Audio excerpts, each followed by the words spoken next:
Hi, hello, this is Mark Delacroce, coming back with an unscheduled change of stream. Basically, I've got a bunch of stuff going on, including doing a bunch of work for Warlink development and things like that, which has been eating up my time, and sadly, because of that, I was not able to get the Daggerheart RPG, the in-depth look it deserved. And as such, I didn't want to do a discussion of it or review of it, or not really review discussion, or basically things of how you'd use it in Lorelink without having spent the actual time to actually look through it, because it's an interesting system, and it's not a light system. It's a somewhat crunchy system. Bring the volume down on the tunes. Hey tunes, you're too loud. The tunes are now less loud. Sadly, I need to unmute Tony so his unsing and beatboxing can be heard. Now you can unce and beatbox all you want, and the people can hear it. So I've joined here with Tony on an emergency. Basically, hey Tony, I can't do that planned stream. Do you want to do more power washing? And Tony's like, sure. Actually, I think Tony said, do you want to do more power washing? I think Tony. No, I said, do you want to do power washing, or do you have another game and you want to take a break from it? And you're just like, power wash. Why not? I don't have to. Power wash is fine. We're fine. We can do this. Now they're almost unheard. Can you make them come up a bit? Man, the tunes are picky today. Okay. There you go. Now your beatboxing can be heard. Okay. Tunes have been brought up a little. Pants and boots and pants and boots and pants and boots and pots and pans and pots and pans and pots and pans. That's better. Okay. Now that's done, let's click this button and hope that this registers correctly. It did! Amazing! Some days you just get lucky. Alright, I am here. My face is visible. I hopefully am captioned in both places. I didn't even check that. But I can see captionings appearing over there, and I assume YouTube's doing its thing. So, we are back again with Powerwash Simulator, and basically, if you have not been here for our previous streams, hey, check out our YouTube channel. They're on there. You can watch them. We had fun. But previously, we have completed a Land Raider, a Redemptor Dreadnought, an Imperial Knight Paladin, and the Rogor Dorn Battle Tank. Now, today, we are taking on the Thunderhawk. Chant of the Exalted Crusader initiated. Urgent Enginseers, a heroic Thunderhawk gunship of the Adeptus Astartes, chapter designated Blood Angels, has returned from the assault upon withheld strategic estimate B5785, requiring your complete attention. Communications confirm that the restricted artifact H-Class is on board, and the venerable Archmagos, identity declassification level X563, is on standby to assess its viability. Objective: the gunship's exterior is befouled by toxic contaminants by the redacted heretical. Extensive sanctification must occur before the vehicle is approached by the Archmagos. Data recordings taken from deployments at the assault will be relayed during the rites of your cleansing. By the will of the Omnissiah, the tides of war may be soon turning in our favor. Spoiler, probably not, because war is eternal. And also, I'm glad the fact that while we're cleaning this off, you're going to play a bunch of screaming people dying horribly in the middle of a battle. That's great. Who doesn't want to hear that, you know? Maybe that's heretical for me to say that. Alright, let's start job. So that I can click the button to basically let in my fellow Engineer. Confirm. I want someone else in here. Invite friend. Steve. Thank you. Powerwash Simulator.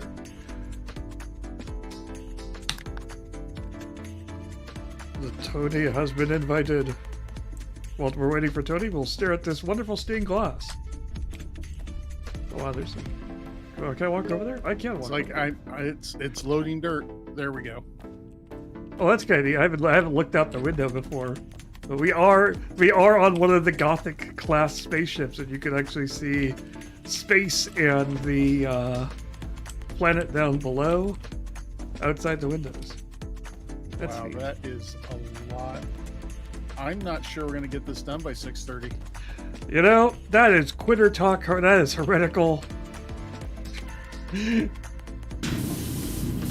Wow, that is a lot. lot of ship. That is a lot of shit. Battle of with Belts, Tradistic Atmosphere B785. This is the Blood Angels Thunderhawk pilot. Data recording we're getting now. Approaching rendezvous point. Well, they're really just going to get the whole battle in here. Okay.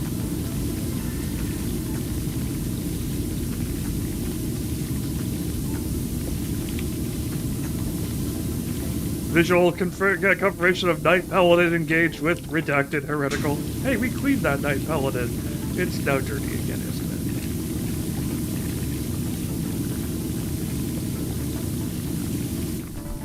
it? So is this ship also run by a blade of a former soldier like some of the other technologicals? I mean, your odds are never zero. The Knight is bringing honor to House Hawkshroud. I don't believe, however, that this one is.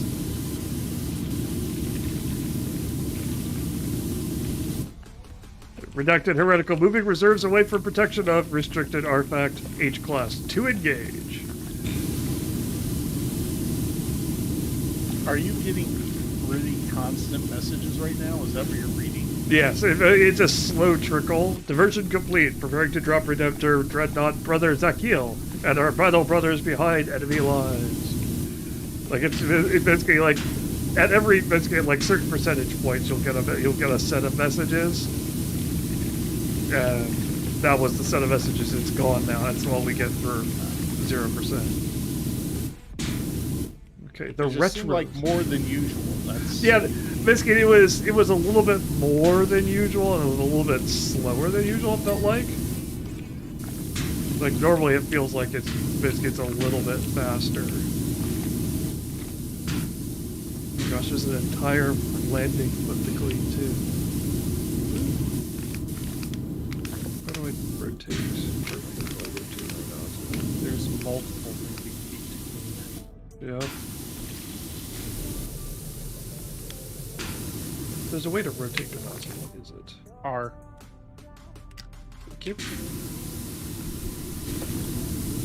You know, for rotate. Yeah. Crazy. I'm not trying to be a smart aleck. That's the way I remember it. Is Yeah, R yeah. to rotate. R to rotate. Yeah. That is how I will remember it now. Like I promise, for once, I'm not being a wise ass. You're not entirely being a wise ass. I'm not intending to be. There's always a small bit in there, to admit it. I did that.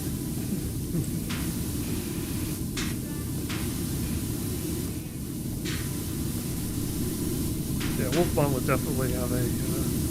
He would definitely have a better understanding.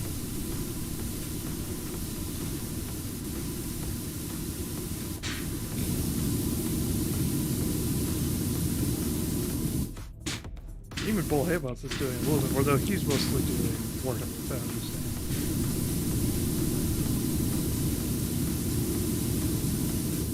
With his kid. All I know is I think I know where a Games Workshop store is, or Enginseers.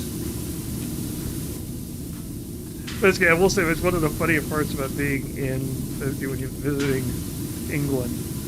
Is occasionally you'll just walk around a corner and there'll just be a giant store that just says Warhammer, blazoned basically in large capital letters across the front of the store. You're like, wait, what?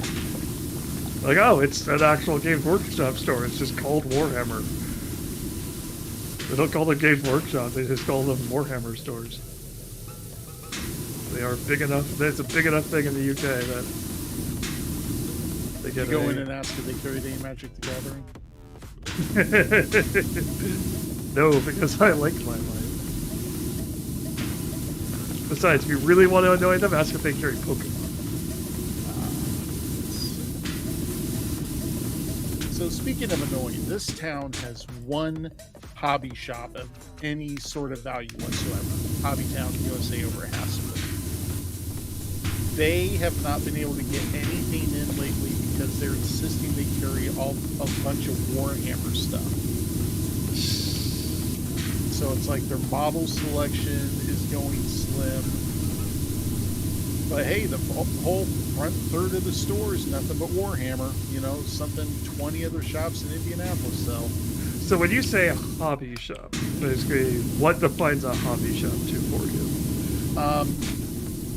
Models, model supplies. Also, it's got the RC and Yeah, like models more like anything from Gundam to cars to round 2 Star Trek and Star Wars stuff. Because there's a weird line for what qualifies as hobby stuff. Like there's a place that's somewhat near me, which is, I can't tell if that's, how do I get options? It's a hobby type place, but I think it's mostly railroad, and maybe model airplane and model rocketry stuff.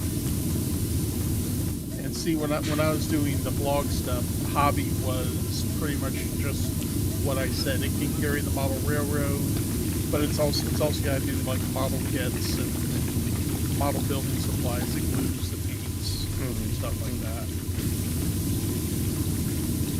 And like I said, there used to be 2 Hobbytown USAs, and then they shut down the one on Southport. Southport and Emerson.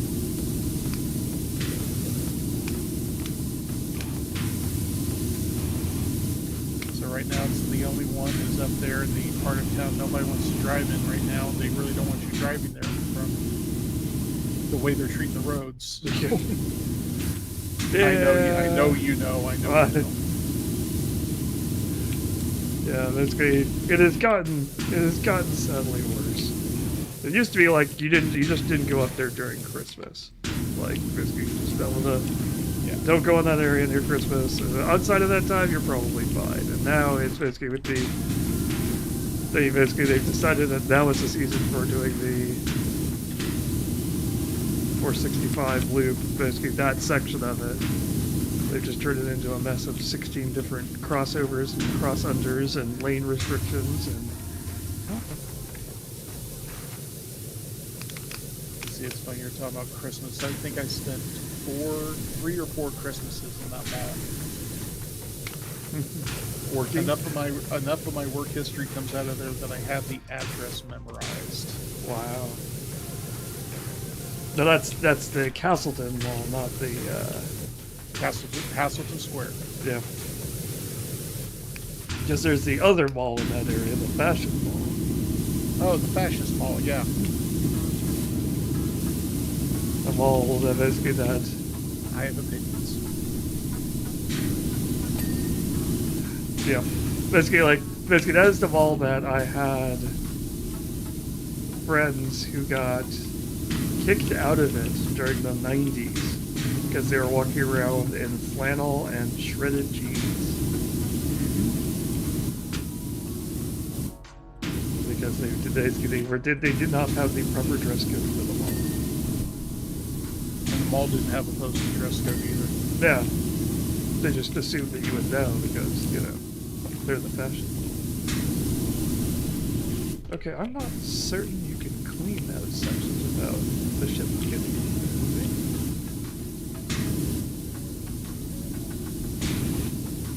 Because I see no way of getting access to that section.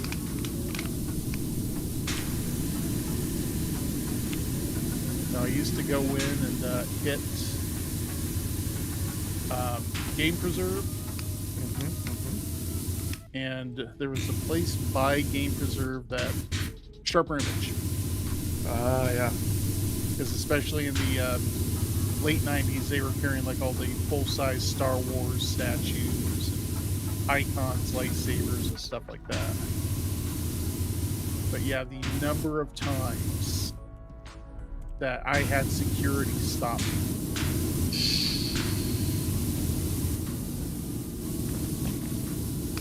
Yeah, the problem with that underside foot is the fact that I'm crouching this guy, I'm all the way laying down to get to it, and you cannot move any further once you do that. So I'm going to leave that for now and see if it moves later.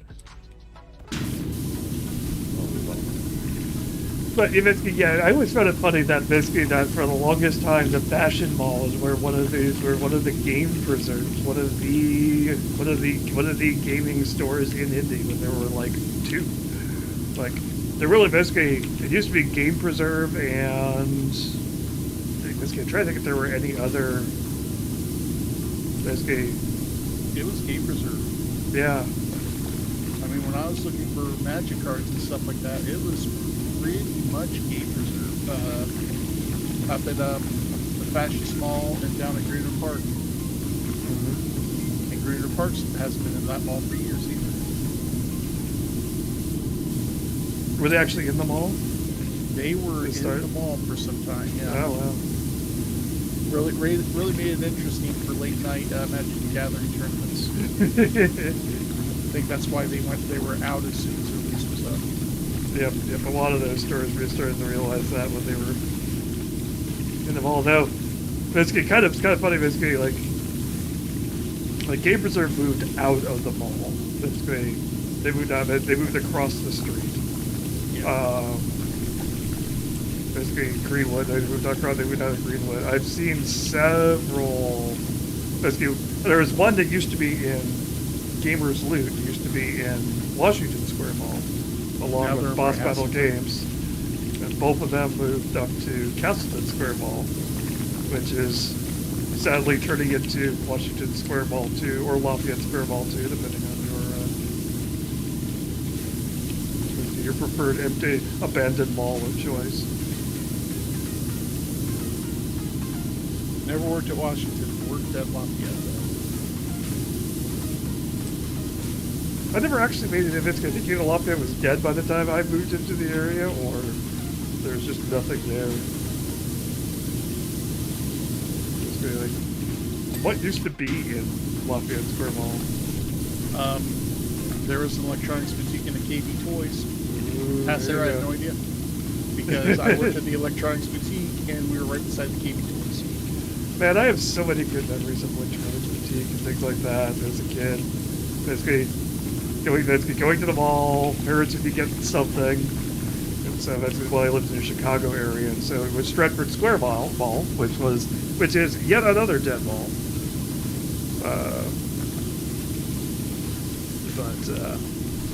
Basically went there, basically hung out there. Basically went to the EB, there was a KB store, there was a Walden. Basically, it was, like the EB was always cool because you could go in and they usually have at least one computer, if not two, set up with game demos. I don't know, did your store have game demos? We had demo systems. We didn't have any computers, but like, you know, I think when I was there, the big thing was the Dreamcast. We had the demo Dreamcast out. That's right. I forgot that EB basically software, etc., was mainly computers, Yeah, but EB was actually we had a wall. both. Yeah, we had a wall of PC games, and we also had all the console stuff.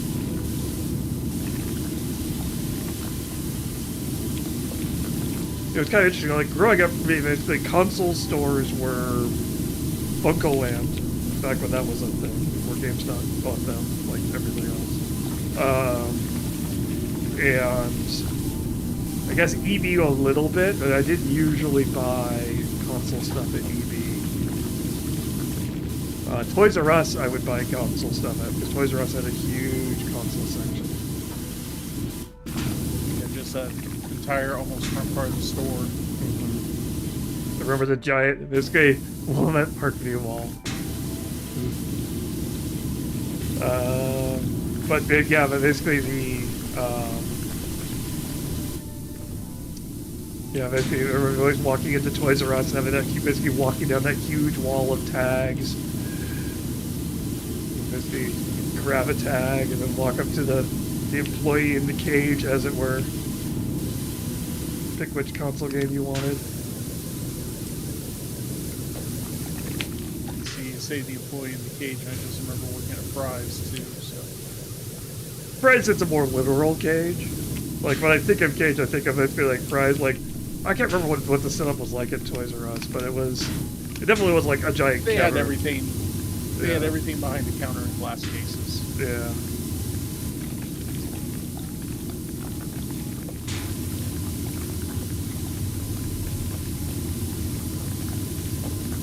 But yeah, Now, basically. I want to know 20. What's up with the Willamette Parkview Mall?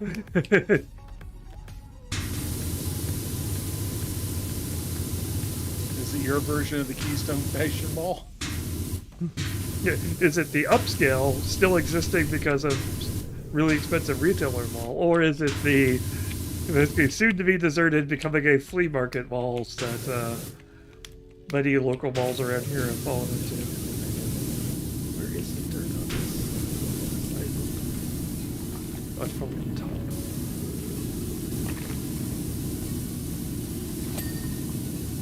Yeah, I actually finished something. Nice. Nope. I forgot. Oh, wait, what? What's this button? There's an option. Lift attack link. That's a... Ah! I can make that thing go up. That doesn't do me much good, but I can lift that thing up. Okay, that was something that just happened. You have the option to lift attack link if you point at it.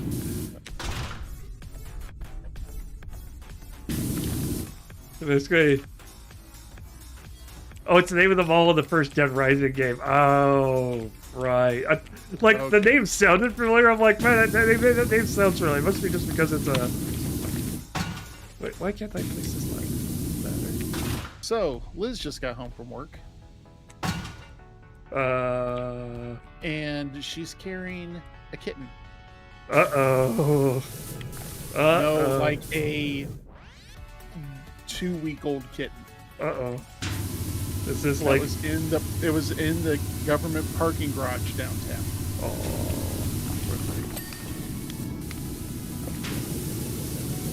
She's like, "Did you see the text?" And I point at the monitor. Like, no. I'm doing so... Oh no. Can't you see I'm working? And so, how are your puppies with kittens?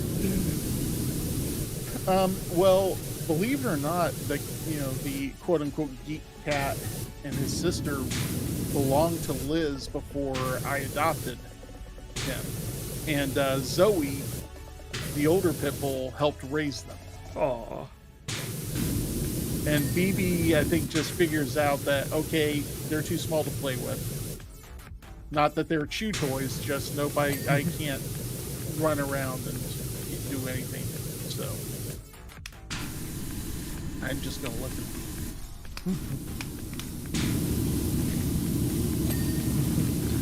Did you have... A few times you go, well, that dog is... Some dogs are like, oh, hey, cute, small, I understand. I'm gentle with them. And some dogs are like, it moved quickly, it must be prey. It made squeaky noises. Yeah. That means it's a toy. Oh. So, be responsible with your pets and your pets. I'll post pictures in Slack a little later, okay?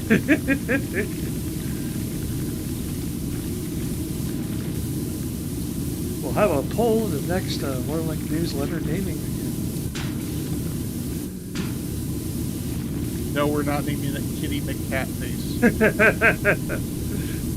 Freaking internet.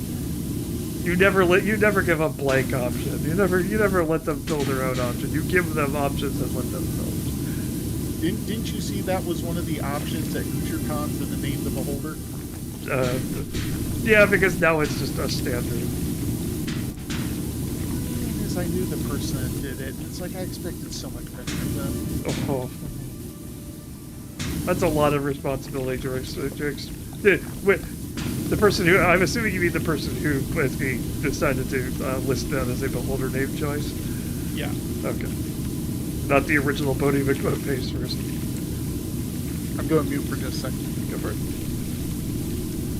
As Tony mutes and all we hear is meowing. Speaking of Lore Lincoln newsletters, this is a good time to remind you, while he's muted and can't comment over the fact, that basically newsletters go out every week and only once a month. I write them, so it's fine. I just send them. He edits them and corrects all my mistakes, though. So there is that. But if you're interested in those, including which could include pictures of kittens in the future, you never know. Okay, I'm back. I was just giving her advice from someone that's had to deal with cat rescues before. I'm assuming that the plan is not to keep the kitten, but to. Plan very well could be. Oh, well then. Congratulations. The number of cat lovers in this household means that has only increased. If we are able to do everything we can to keep it alive, it is going to end up looking like this. And of course, we want to do everything we can to keep it alive. Oh, definitely. Well, congratulations. Congratulations to being adopted by a kid.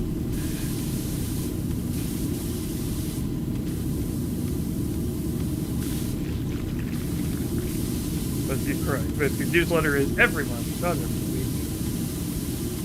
Don't do this to me. Don't. Don't put that upon me. It's enough. I have enough trouble getting you to give me monthly stuff. I am good about getting it once I remember. Up until that point. And other things you have to do. Like, make lore link. Actually make lore link? There we got that way.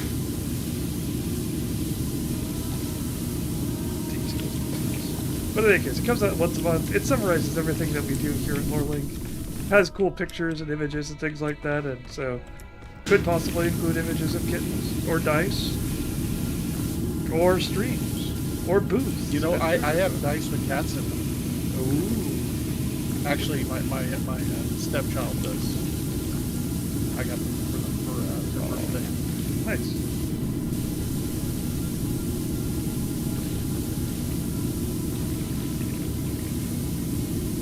If there will be cat pictures, I will put an update in the May newsletter. There you go. If you want a more immediate chance of seeing cat pictures, then you can subscribe to our socials on Blue Sky and Instagram. Where I'm gonna have to start putting kitten pictures up. I'm not doing anything until A, I know we're keeping it, and B, we know we've saved it. Yes. Oh, definitely.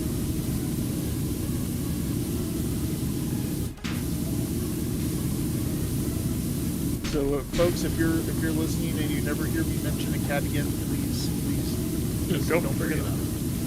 Don't bring it up. Know that we tried our best.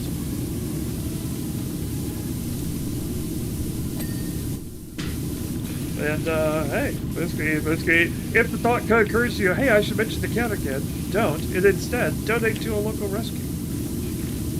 Because hey, those are underfunded. Basically, no-kill shelters are underfunded and understaffed. And you know what, basically, even if you can't donate money, a lot of them accept donations of blankets and other things. So there's lots of ways you can help them.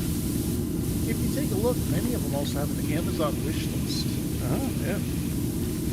I know Indie Humane does. Because when we weren't able to keep a rescue that we were trying to get because it was not getting along with Sophie. Oh. And yeah, 2 pit bulls fighting. That's No. Yeah, that was not good.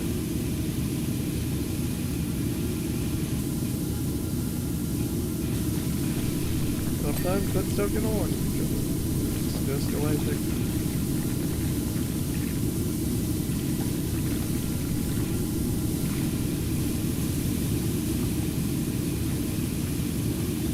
And sometimes, some shelters, not all, some shelters have like, hey, come in and basically socialize these animals. So,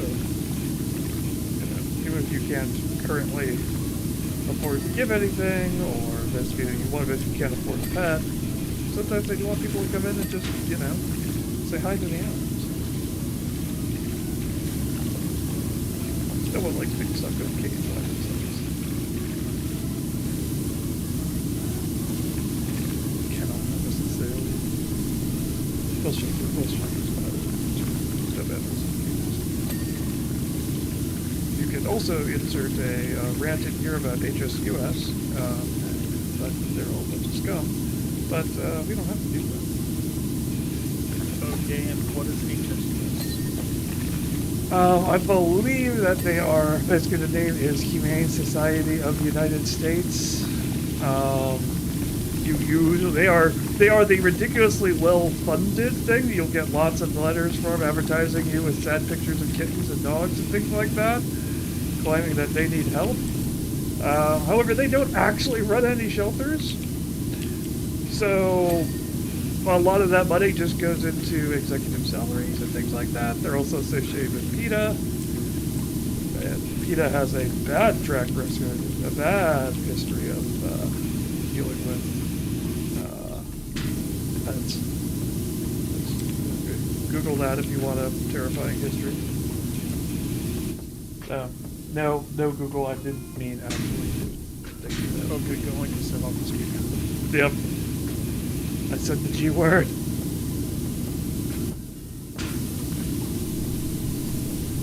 But, set off the wiretapping device. Good job. The FBI handler had to wake up briefly. Yes, it basically support local shelters. They are, basically, A, you know where your money's going, it's the local shelter, and B, I guarantee you they're underfunded and understaffed.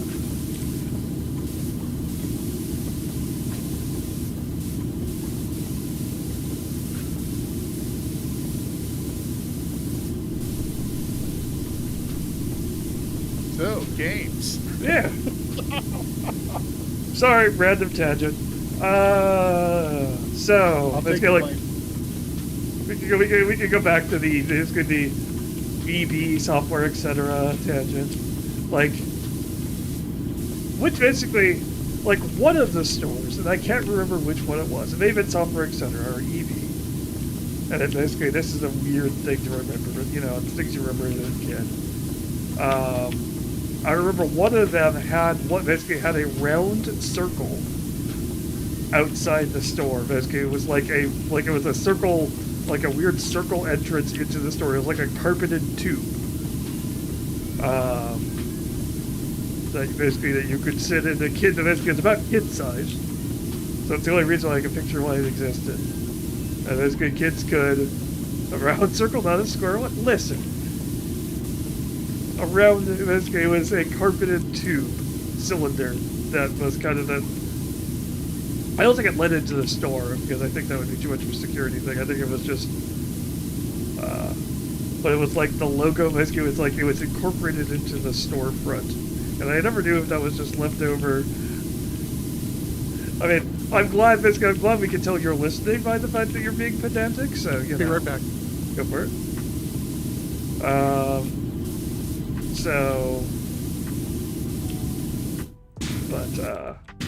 You never tell what basically. One of my memories of those stores is that carpeted thing. This game is oddly satisfying to watch, isn't it? Though, I mean, that's the weird thing. Like, it's all the fun of just like you're looking for like minor things. You're just cruising along. You're just going back and forth and clearing Grime, and there's a nice convenient button that lets you know where Grime is. You put some chill music on. It's great. And talk about animal rescue. And talk about animal rescues, or EV, or basically electronics boutiques and software, etc. Did you hear of software, etc.? I don't know how local of a chain those were. Software, etc. I think was also owned by EB as well as Babbage's. Oh gosh, Babbage's. Basically, Babbage's. Good. Bunkoland, like you said, GameStop bought them. Yes. GameStop ended up buying everybody, I think. Yeah. I remember they bought EB as we were setting up the Fisher's Prize Electronics. Huh. because they were trying to figure out how I found out about it before their video game people did.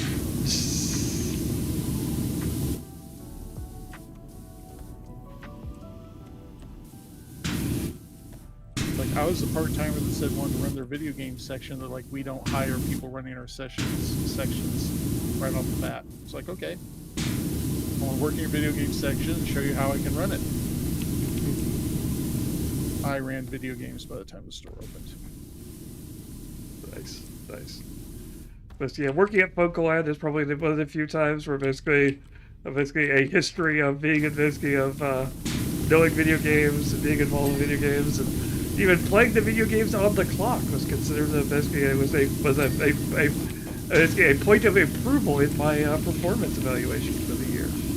So like when you're our customers in the store, you're playing the games, you're learning about stuff, so you can talk to the customers. It's the only time of my life that is actually going to be a selling point. I'll take it. For that, we'll give you $7 an hour. Actually, I don't remember what the minimum wage back then was. Actually, well, how long has it been $7.25? It's been $7.25 for a while.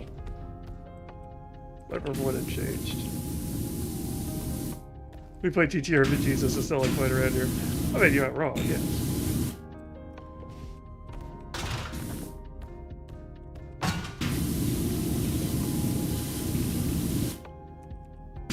But, Savages and Egghead. Well, basically, growing up, Egghead was the first game store, really, for me. I don't know if those were around here. The name rings a bell, but it could also just be from, internet telling you about all the old places. Egghead Software was a software store that sold early software, computing software, so Commodore 64, Amiga, and the early IBM PC stuff. But they usually had sections for. Good. Oh, go. They usually had sections for like all the early computer games, which 90% of the ones I remember from that store are all the old Infocom text adventures. So Zork and Hitchhiker's Guide to the Galaxy and all that.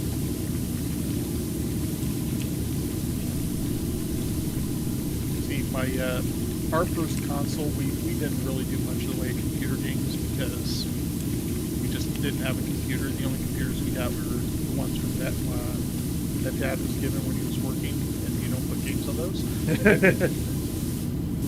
But the video game system he had was the Magnavox Odyssey 2. And there was a furniture store in Newcastle. That's where we got the games. That's also where we rented videos. Wow. Because small town, middle of nowhere. So why did a furniture store also? They were just a multi-stop. I guess. I mean, we're talking the 80s. Yeah. Early 90s. I've been hit in the head by a car a few times since then, so the details I'm a little fuzzy on. Oh, new recording. I think it was like furniture and electronics. That makes sense. So they sold the VCRs, and this is still like a lot of videos were expensive, so they also rented them. That's got the WrestleMania videos and all that stuff. New message incoming. Battle of withheld strategic airstrip B785. Battle Brothers engagement confirmed. Enemy position breached. Redemptor Brother Ezekiel advancement confirmed. Acquisition of restricted H-class artifact complete. Redemptor Dreadnought was one of the other things we cleaned. So now we're just missing the tank's involvement. Brother Ezekiel, we're proceeding to extraction point. So there'll be some kind of twist in here, otherwise it's a really boring set of messages.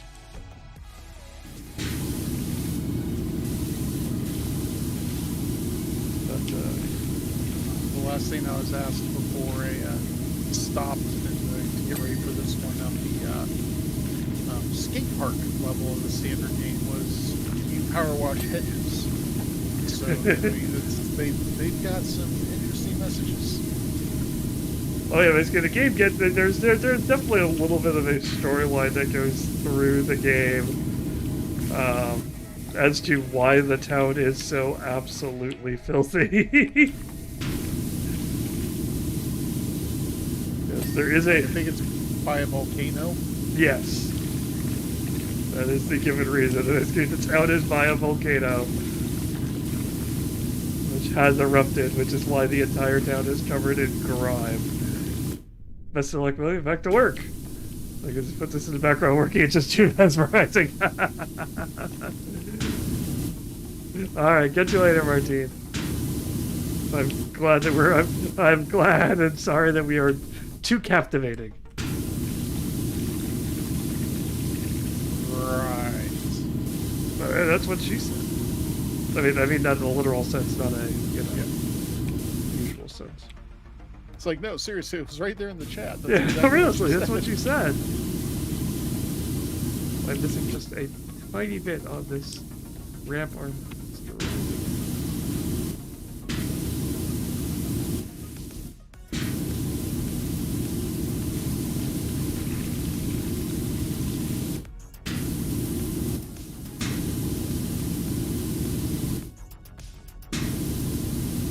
There's a spot I missed. There we go.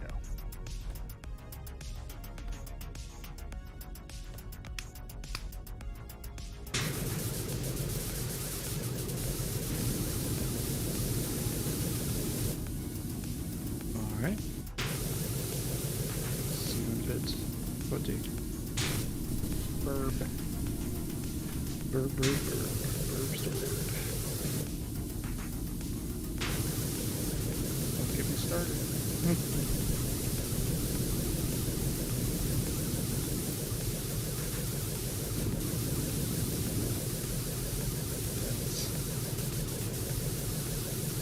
Let's Short go. extension, long extension, or extra long extension. It is kind of amazing just how much the world is kind of, like, shopping in general has changed a ton just because of the existence of online shopping, etc., buy local, etc. But basically just like, as pop culture became more popular, basically the things we consider kind of pop culture geeky stuff became more popular, more basically how the stores went from being basically very, very niche to being a lot more, basically, to having small little stores, but basically, or being just small parts of other stores. Like basically Blockbuster. And basically, being able to pick up a little bit here and there at like Suncoast. Basically, like Suncoast Video would have basically some things, or would have basically Suncoast Video was the place where you went for anime for the longest time, because they were the only places that really carried it. Basically the anime that was coming out, the little anime that was legally available. Everything else you got from vendors at places like King-Con. They had it up there with the Star Wars Holiday Special. Yep. Keep basically trade rings and things like that, where it used to be basically you would pass copies of tapes around. The obvious example, of course, being there's the MST3K, keep circulating those tapes. And then there was the. Here we go. This rep was bothering me for the longest time.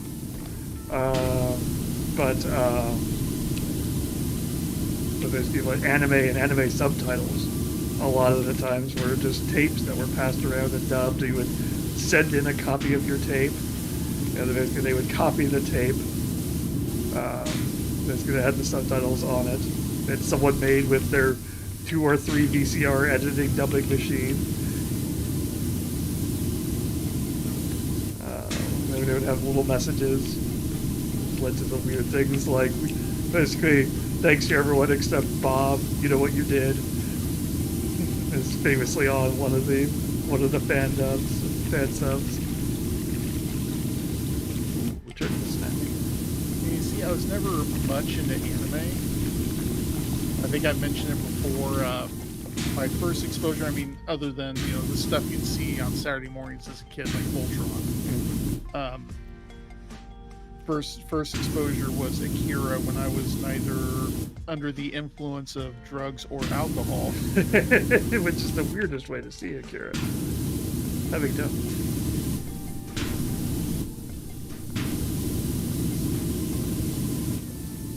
I do need to track down and watch Record Lotus War, though. It is. You know, it's weird. Whenever you set the ladder up, I can see it on my screen too. Yep.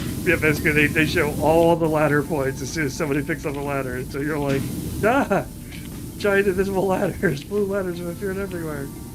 But I haven't noticed it on other levels. Really? Because I always I'm sure noticed you it. have. Yeah. Like I haven't done as much stuff on the upper stuff, but this one requires. This one's definitely. I'm just cleaning the front part currently. There's 2 sections of underside armor here. Okay. I hate when they have 2 sections which are the same thing, which are the same name, but are 2 different progress bars, and so you'll switch between them, and you go like, wait, why is there something like 60% more dirt? Oh, I crossed the line into the other section. I don't know which section it belongs. Which section of dirt belongs to what?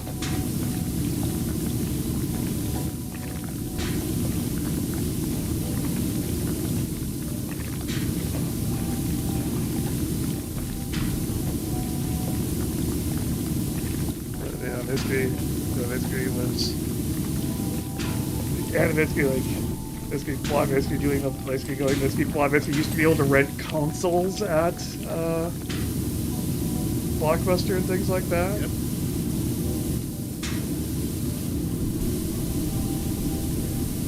Just walk in and walk out. Why do you think there was the big push for getting everything online? It wasn't necessarily so people could play each other, it's so they could shut down Blockbuster from renting that stuff. Yeah, like rentals, they feel like the secondary market has always been a gray area, thorn in the side for first-person consoles. Because they're like, hey, we don't say that is money that is going on that involves our product, but we don't get to see any of it. How dare you?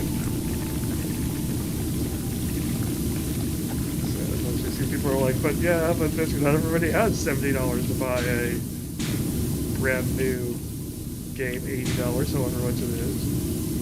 So the secondary market gives us a chance to do that, which isn't too bad, except for the fact that then you have companies like GameStop who stop in and are like, aha, there is money to be made here. There's a market for this, and we can get a chunk out of it for doing literally nothing.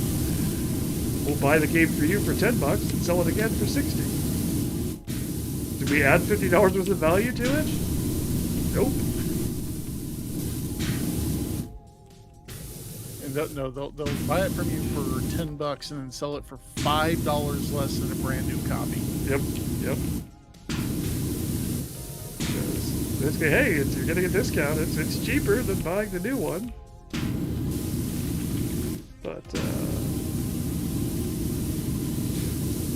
so that's basically like it's interesting that like video games have that. Books don't have that as much. Bringing the conversation back to TTRPGs. Like the used TTRPG market is like it exists.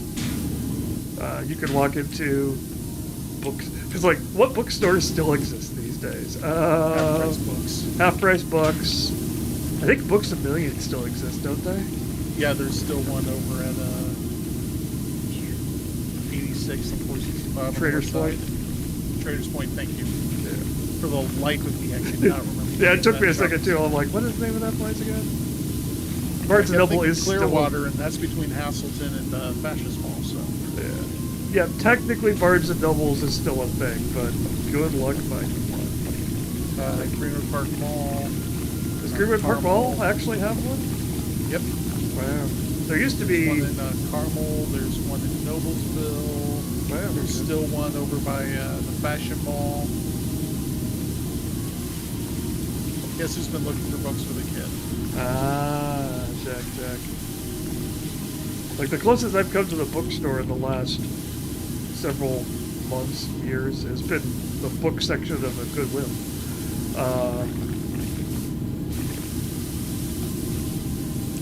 But basically like those usually have a section for TTRPG books. You can pick one up there. Yeah, the thing is with half-price books and stuff, they're starting to get as bad as GameStop.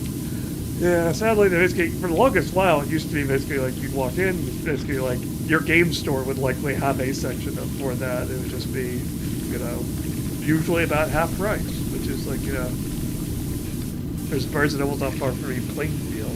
Basically, they're mostly going to half price books. Yeah. Yeah, I haven't. Yeah, there's also the Plainfield one over there at the outdoor mall. You're right. I just never go down there that often.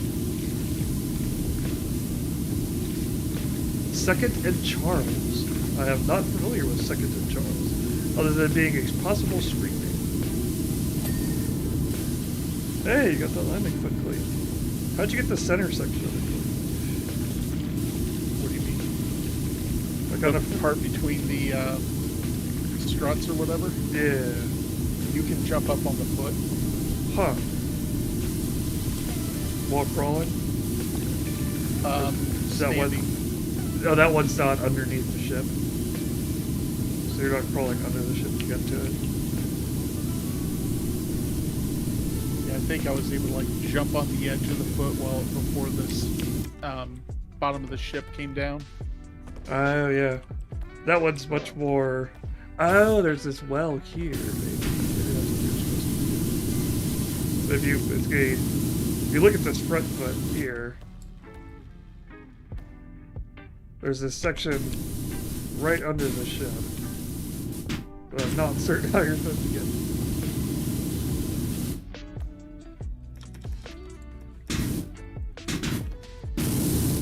It's on the other side.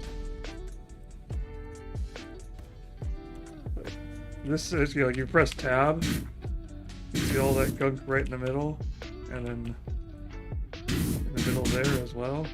I have no idea how to do it. More power.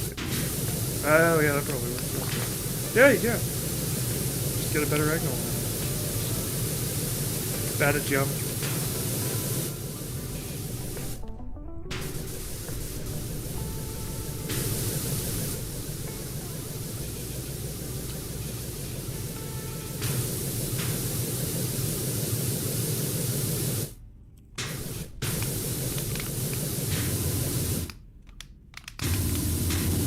Even game stores are a relatively new thing. Basically, like we talked about, like Game Preserve being the only one around here. Like back when I was growing up, the place that sold Magic the Gathering cards and Got it. nice, and RPG stuff was a used bookstore. That was one of the few places in the area that sold those things. Sold boxes of Magic, had boxes of Magic cards you could buy. Which is where I got about Magic the Gathering back in Antiquities and Legends.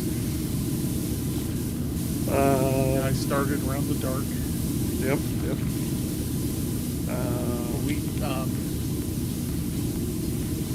Anderson had the Danger Room. Yep. And then Muncie had Wizard's Keep. And those were, growing up in edge of Henry County next to Hancock County, those two were really easy for me and my friends to get to. So Yeah, basically Pages was the used bookstore. That is where most of the RPG stuff I could get. basically came from, and basically that there were game stores. There was Graham Crackers, which was a comic book store, which branched out into. You said Chicago area, right? Yep. Okay, I recognize the name. Yep. Yeah, that one is probably one of the more popular ones. I think they advertised like in Marvel Comics and stuff like that. Yeah. Didn't they? They were actually fairly huge, but they were just a little out of range. That's good for why. They were not inside easy travel distance for me as a small child. Small meaning between the ages of 10 and 18. When I was allowed to. In fact, when I was allowed to travel independently.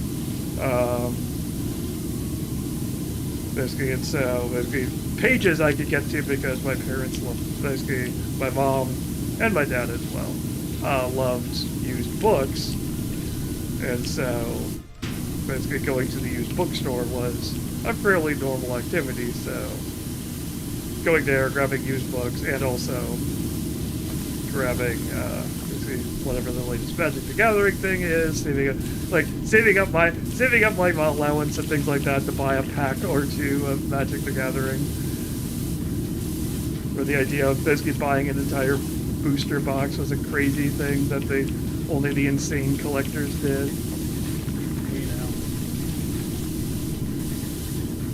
Hey, we're talking about basically like, the Black Lotus was an expensive card. People paid hundreds of dollars for it. I believe it. That was never an option. Just basically, let's see, like checking the prices on those and being like, holy cow,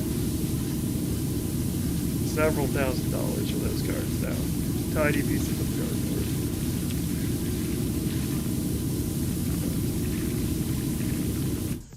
Back then, it was just like, yeah, it's expensive. Magic's huge. It's a couple $100s for those things. Dual lands were probably $20 or $30 each. They're expensive.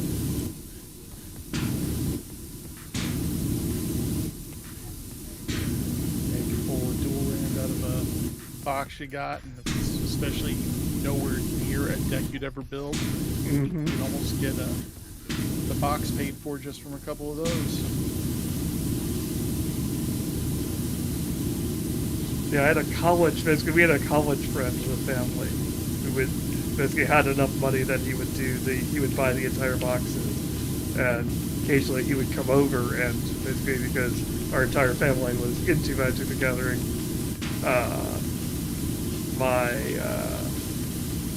basically he would let he would let us open the packs and help him sort. So he got free labor from kids because hey, he's unknown. But it was awesome. You have to open up all these packs and sort all these cards and see all the cool new stuff. And just feeling nice. White cloth gloves. No. Cards we might sleeve them. Cards weren't they was still cardboard. People basically like, yeah, some of them are more valuable than others, but Or it was just another ornithopter. Oh, antiquities and its ornithopters.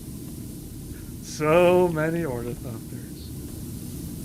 I used to have a collection of about 100 odd of those, including ones from Antiquities, and then they came out 4th edition. Mm-hmm. Was that what came after Revised? Yes. I think, yes, because Revised is technically 3rd because it's Alpha, Beta, Unlimited. It's Unlimited, Revised, and then I think 4th edition was after that. I think they're counting Alpha and Beta as one edition. Yeah, that's why I forgot Beta. But I had those in the different foreign language cards. Mm. I was fishing for ornithopters with a very wide net. People at the local game shop, if they open up a pack and there was one that just gave it to the owner and said, "Give this to Tony next time he's in," So I come into like a pile. Nice.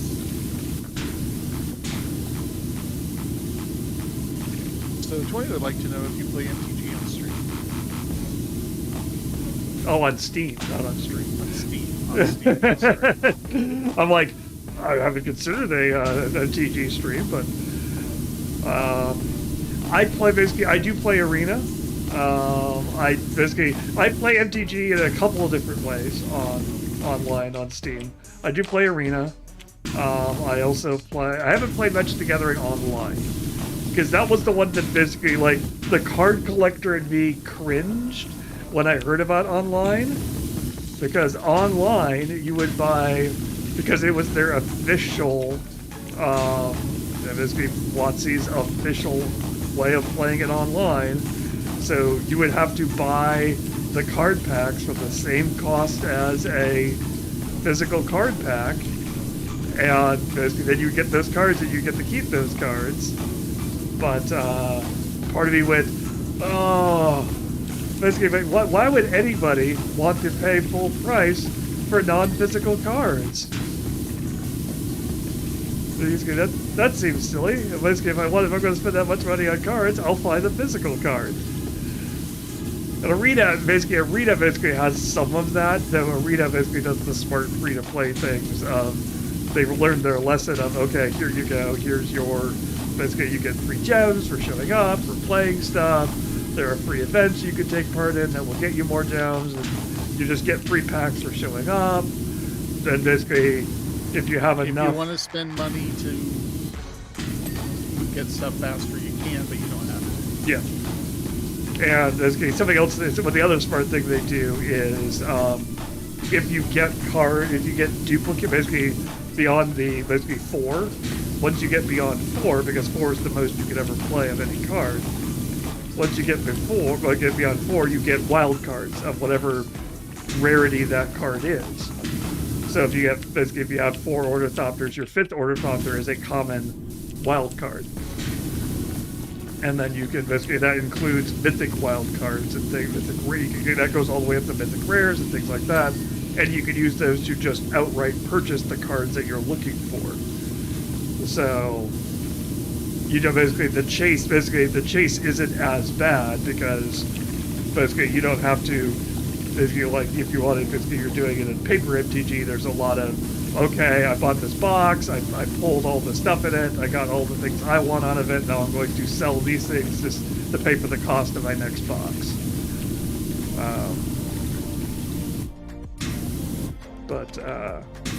So I never played MTGO, which is sad, because, like, Magic still supports MTGO. Like, they basically, like, Arena is by far their more popular product, but basically MTGO is still their official way of doing, like, some tournaments and some other stuff. Like, to the point where basically, like, a lot of the standard sets and things like that are on, basically they actually, in order to support Vintage, on MTGO, they actually released a set of like the Power 9 on MTGO, so you could get paid enormous amounts of monies for digital copies of the Power 9. For those who don't know, the Power 9 are the super expensive cards that are considered the staples of, like, when I say super expensive, I mean 4-digit price cards. So we're talking the Lotus, the Moxes, what else? Lotuses, the Moxes, and then the single, basically Ancestral Recall. What is it? The Lotus, the 5 Moxes, Ancestral Recall, Time Chaos Twister, and what's the other time one? Time Skip. Yeah, I remember Chaos Orb being the big deal in the 90s. Chaos Orb was huge. Basically, it was helped by the urban legend of the one player. Basically, there was an urban. Basically, for those who don't know, Chaos Orb is a card that basically its ability is You pay its mana cost, and then when you have it in play, you can at some point basically activate it, and it will destroy something on your opponent's board. And how you figure out what it destroys is you pick the card up, and it says you flip it, and whatever it lands on, basically of your opponent's cards, is destroyed. So this is back in the wild ages when Magic the Gathering was trying to figure out what they were and what they were doing, and they were a card game, and they were just throwing anything at the wall to see what stuck.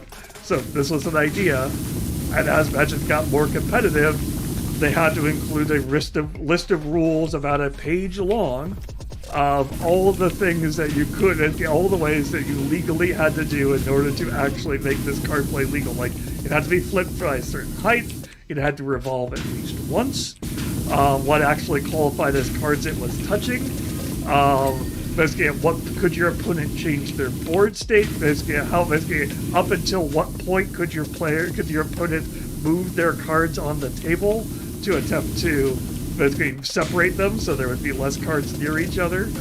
All sorts of rules.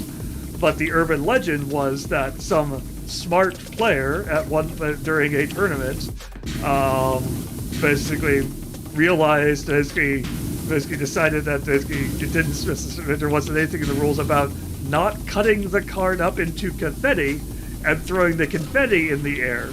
And since at least one of the pieces, tiny little pieces, would make a full revolution,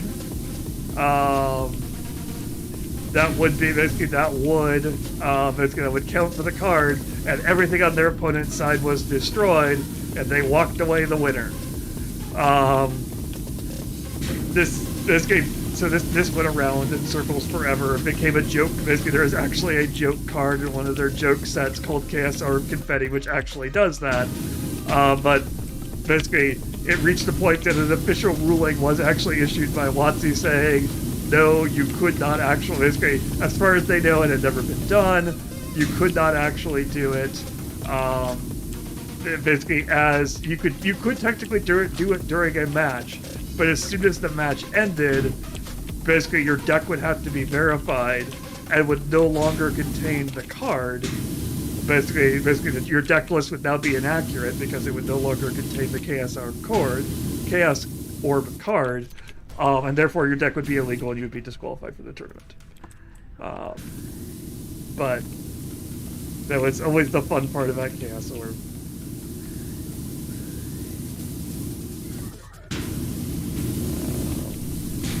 I think that's what the Power 9 is. I have to double check now. That's going to bug you now, isn't it? Yeah, it's going to bug me. Power 9 and MTG. Time Twister, Black Lotus, Ancestral Recall, Time Walk, and the Moxes. So yes, I was correct. Ancestral Recall, 1 blue, draw 3 cards, which doesn't sound like much until you realize your deck is only 60 cards, and drawing 3 of them in a single turn is a huge advantage. Time Twister, which basically resets the game for your side, essentially. Shuffle your graveyard and your hand into your library, and then draw 7 new cards. So just restart. Which in a game which has a lot of basically early games, so basically a lot of the ways you could win was decking your opponent out, meaning running them out of cards. That was a powerful advantage. Stone deck. Yep. And Time Walk is just, after this turn, take another turn.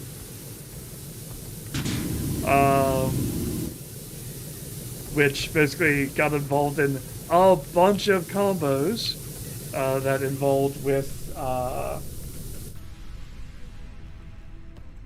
basically like essentially like Black Lotuses and things like that, contributed to first turn kills. Channel Fireball. Channel Fireball. Black Lotus, Channel Fireball. There's another one with Channel and Berserk, if I remember correctly. Berserk being a 1-cost green card that would double the power and toughness of any monster, and give it trample, meaning that no matter what you blocked it with, it would go through.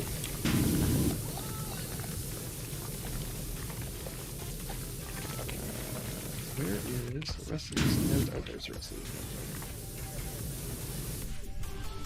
What? But yeah, basically, a lot of people have asked them, "Hey, why don't you just make a redemption code on the cards so that you could redeem them physically, or at least put something in them?" Basically, they do it.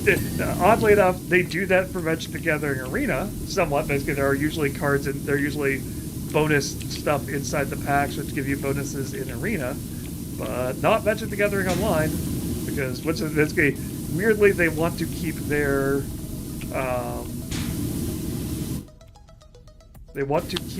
basically game pure, which is sad because that is the one way the only places you can play a lot of their more fun multiplayer variants, like Commander or Two-Headed Giant and things like that. The only way you can really play them is on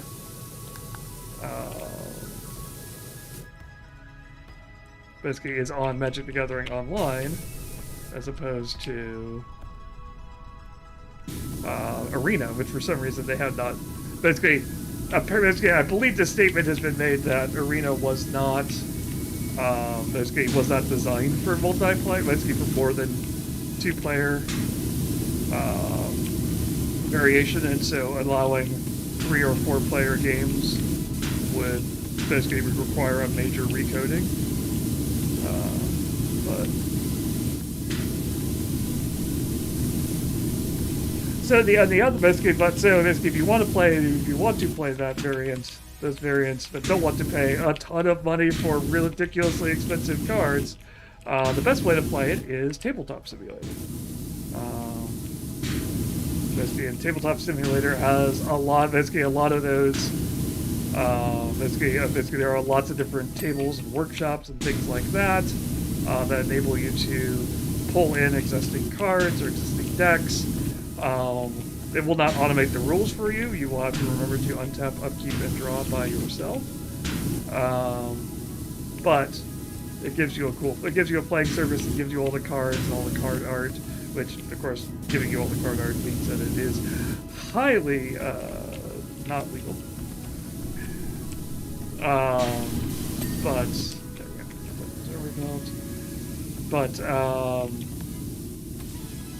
Is a way of basically playing those games with your friends.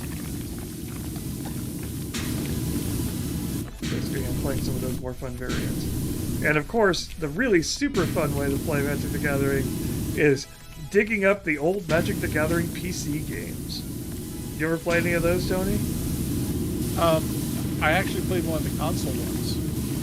Oh, I don't think I played many of the PC ones. I think there was a Magic the Gathering on PlayStation. Was that the real-time strategy game? I can't remember. It was one of those that I tried it out, because they'd let you check games out, so you could, talk about them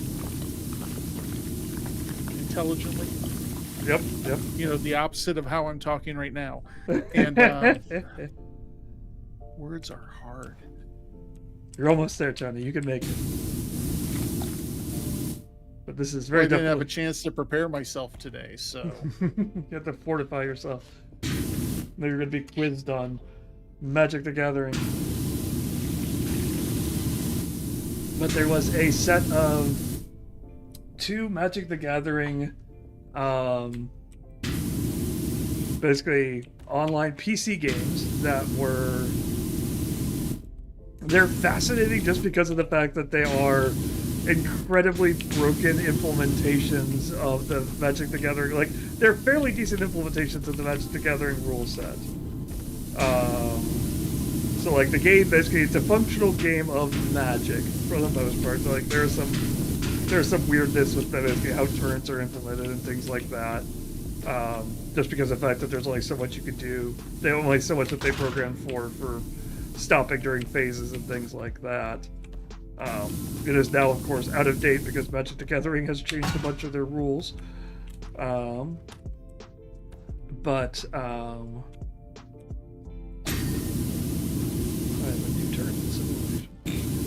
basically, it was kind of funny as an implementation because of the fact that it was one of the first times they'd implemented a way of playing the Magic the Gathering game without having to actually buy the cards.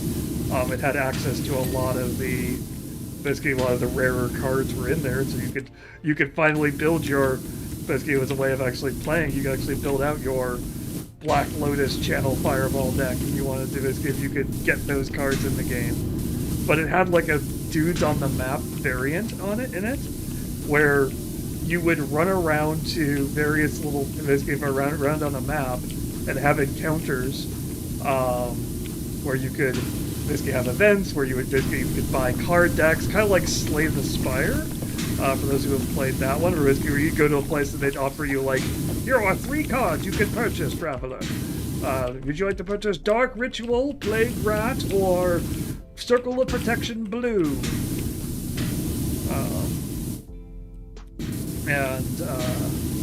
Basically you would have to build your deck up that way, and then you would run into fights where you would have 8 life or 9 life. You'd fight an opponent with 12 life in a standard deck. And basically, if you defeated them, you got to claim like one of their cards from this, get a set of one of their cards from the deck, like a la anti-system. I think it actually may have had the anti-system built into it, which is a wild part of Magic the Gathering's history. Oh god, I forgot about that. Yep. When Magic the Gathering was technically a gambling game for a while. And they thought that people would want to play the game by risking one of their cards, randomly chosen from their deck at the beginning of the game. You would literally basically randomly select a card from your deck. You didn't get to play with that card for the rest of your deck, basically the rest of that entire game. And if you lost, your opponent got to keep that card. Got to keep that Black Lotus that you're Yep. yeah. And there was also there were cards that would play around with the ante. So basically, yeah, it's very much like basically it was probably the same idea that they have. Like, oh, it's a kind of a marbles type system. It'll be kind of fun. It's a way of basically spreading cards around. You know, it's okay. Cards are what, like, you know, basically you lose a favorite card, you just go get another one for, like, you know, a couple of bucks, right? Hey guys, I'm being told that some of our cards are selling for hundreds of dollars. And people hate the idea of randomly sacrificing that during a game of Magic, especially when there are cards that could just change what the ante is. Like, you could swap your opponent's ante out. I think one of them was just basically pick a card that was on the table and basically say that basically you had to swap that card with your opponent's. Basically, your opponent would have to swap that card with their ante card. If they refused, they forfeited the game. It was just like, didn't want to do that? Too bad. As you might suspect, ante disappeared real fast. Once cards were worth hundreds of dollars, and people went, no. So that is a mechanic that will never ever return in Magic the Gathering. But was in this game. And so you actually got to play with some of those things in a scenario where losing your card didn't mean you had to, you know, go home and cry a lot. No, that just happened when you lost. Oh, I mean, yeah, definitely. I don't know if I ever, I might have. I could have been emotional as a kid losing. See, I was emotional about many things, but losing at Magic wasn't one of them because most of the time I was playing with friends. Yeah, like playing with friends, I don't think I ever did. I think I might have gotten upset once or twice when I was young over losing a tournament. But so I actually hit a tournament up in Chicago once. And the funny thing was, I was up visiting friends.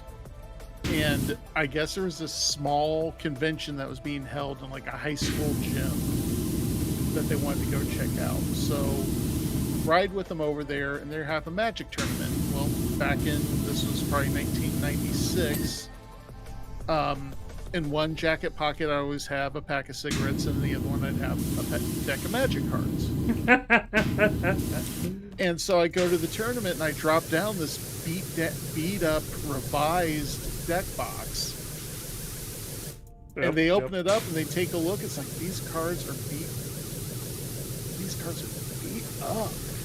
And then they're like, but it's all, you can raise the attack. Anyway,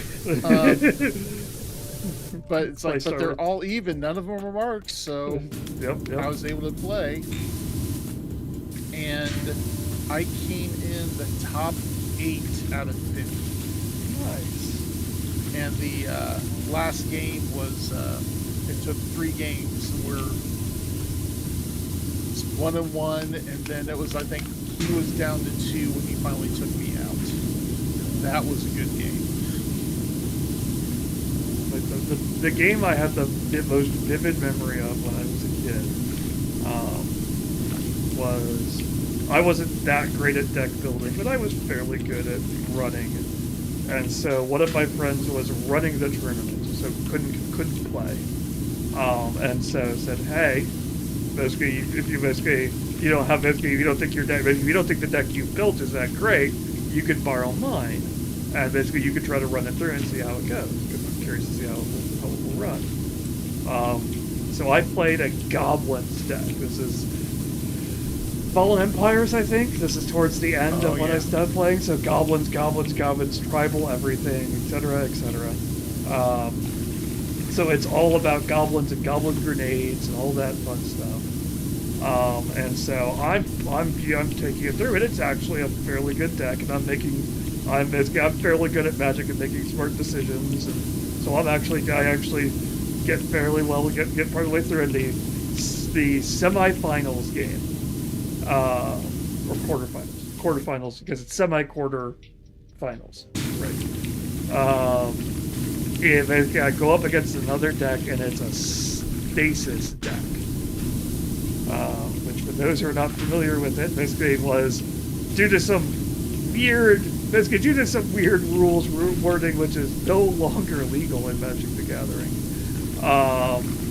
That it was a deck that could could under the right circumstances, basically make it so that everything that came out into play on your side would come into play tapped. I think it was mostly just your lands, or basically it would come into play tapped.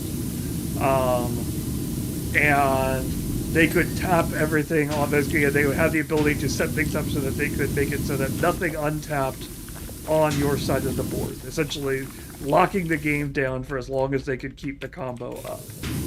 And there was very little that you could do about it.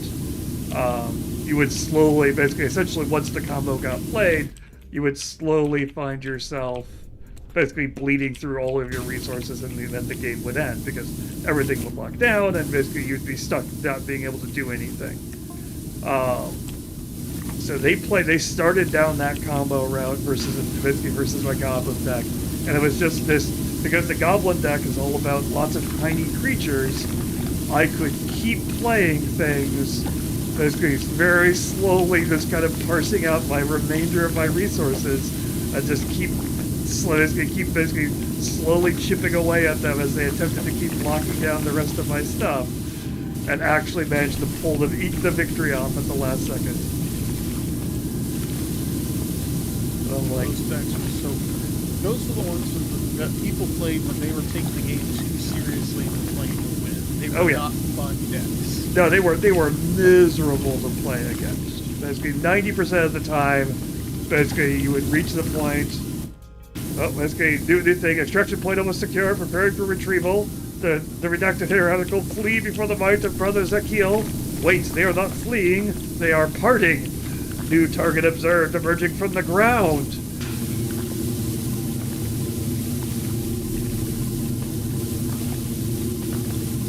Anything else? By the Emperor, a redacted heretical. Oh, come on.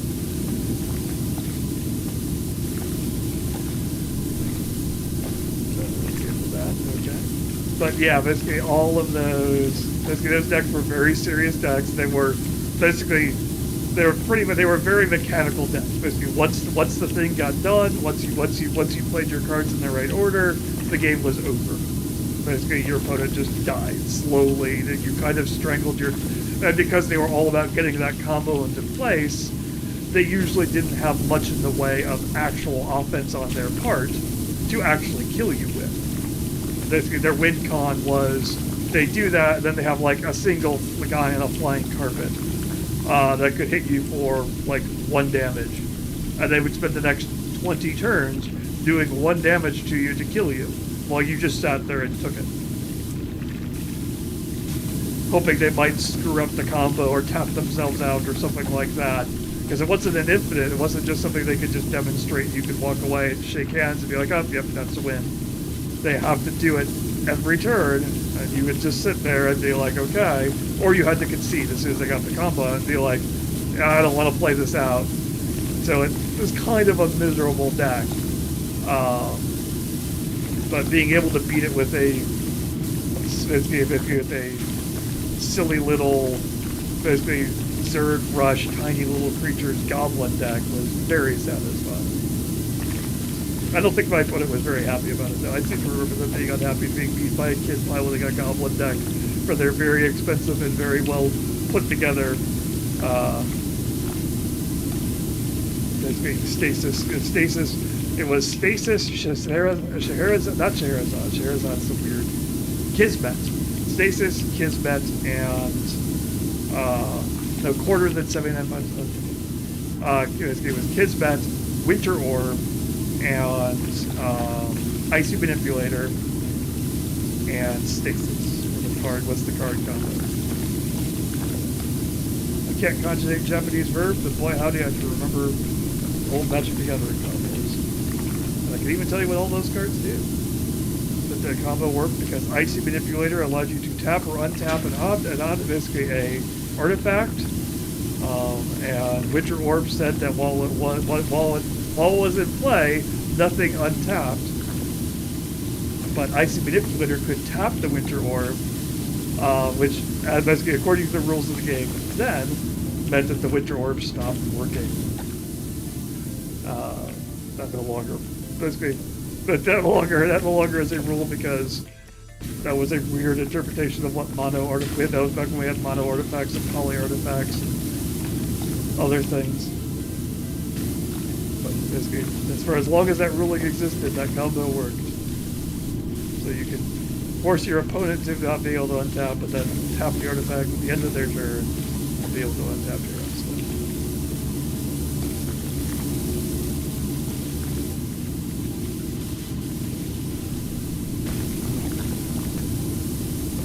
Alright. Well, we haven't even reached 50% yet, have we? We're at 44.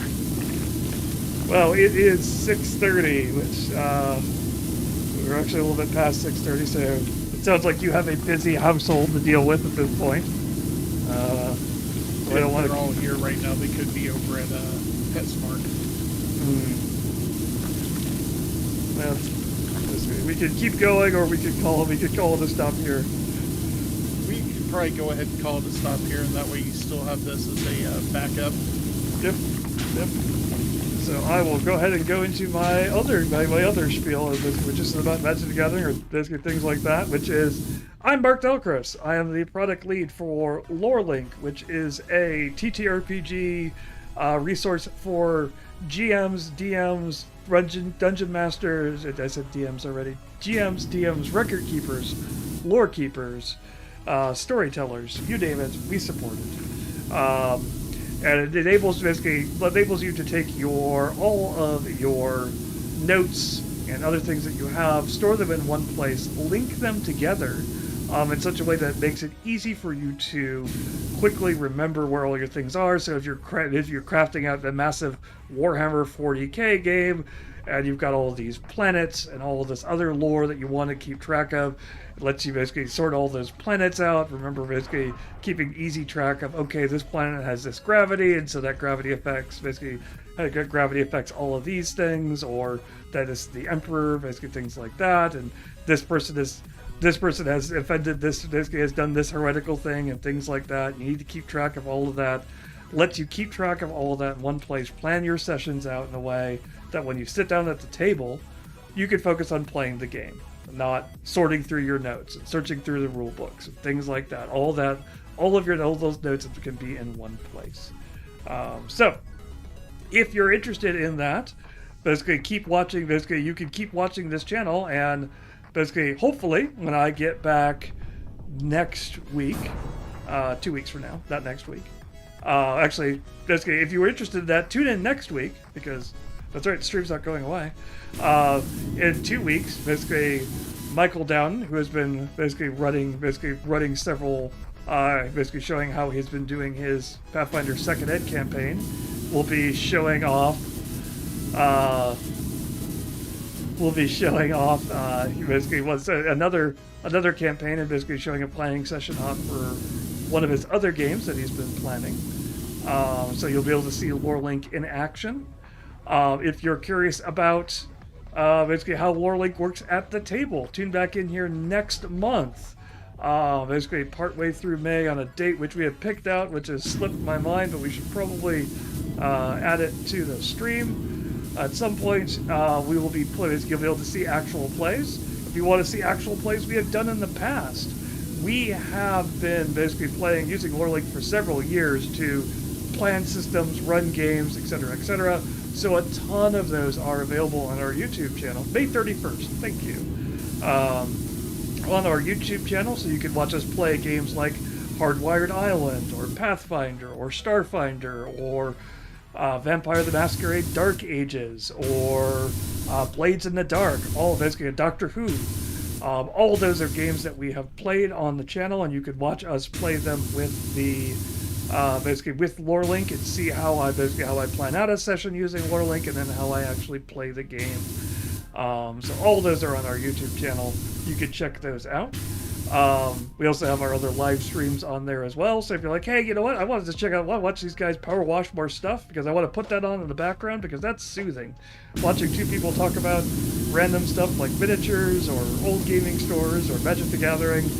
Hey, we've got those on there as well. If you want to know more information about LoreLink or get pictures of animals or dice or other such things, check out our social media feeds, our Blue Sky, our Facebook and Instagram. And Threads.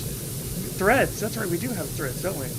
I don't think Threads is on the current thing. We're going to need to put more on there so we can include. I haven't done anything with it yet, but this way you could be in on the ground floor when I do start using it. Yeah, start following now and be notified whenever they post their first picture. Whenever you post this first picture, it could be anything. It might be a cute kitten. It might be a cool dice. It could be an awesome dice tower, because Tony does lots of awesome things. And those dice towers may become more interesting in the future. As we will be at Origins. If you want to see us actually in person and try LoreLink out for yourself, you can check us out at Origins. We will have messages coming out here really soon about where we are at Origins. Booth selection comes up next week. So check it, basically watch this space, watch our social media spaces too, as we start talking. Once we actually have our confirmed booth space, we'll be talking about all the cool things we're going to be doing at Origins. There'll be some cool opportunities to basically be able to see LoreLink in action, and maybe pick up some cool swag, maybe. So all sorts of exciting, interesting things. So please check out any of those ways. Basically, also the newsletter, which I mentioned at the beginning, is also another great way if you're like, hey, you know what, I don't want to spend my time on social media, I've got too much to do. You're a smart person, but we have a solution for you too. We have a newsletter which summarizes all the things we do in the month and what's coming in the next month, all in one easy to read email with pictures. So you can check that out. All right. Oh, and also, we're on Twitch and YouTube, so, do the Twitch and YouTube things. Follow us here on Twitch, or basically in order to find out when we go live, so you can catch all those interesting streams. Subscribe to us here on Twitch. If you want to not have ads interrupt your experience, you can use your free Jeff Bezos money, give it to you by Amazon, and you can, I'm starting to lose my voice, wow. you can basically throw us $5 of Jeff Bezos' money. We're always eternally grateful. And if you're over on YouTube, don't forget to smash that like and subscribe button. You got it. Like, subscribe, and click that bell to be notified when new videos go live. All right. Okay, now I feel dirty. I need to go take a shower, so let's wrap this up. I like how basically saying that made you feel dirty, not scrubbing all of this junk off of this disgusting airplane. This is a game. That was real. If you shill in the game, you shill in real life. And with that, on that note, I will wish you all a good night. And we will catch you all later. Bye, all. Later, y'all.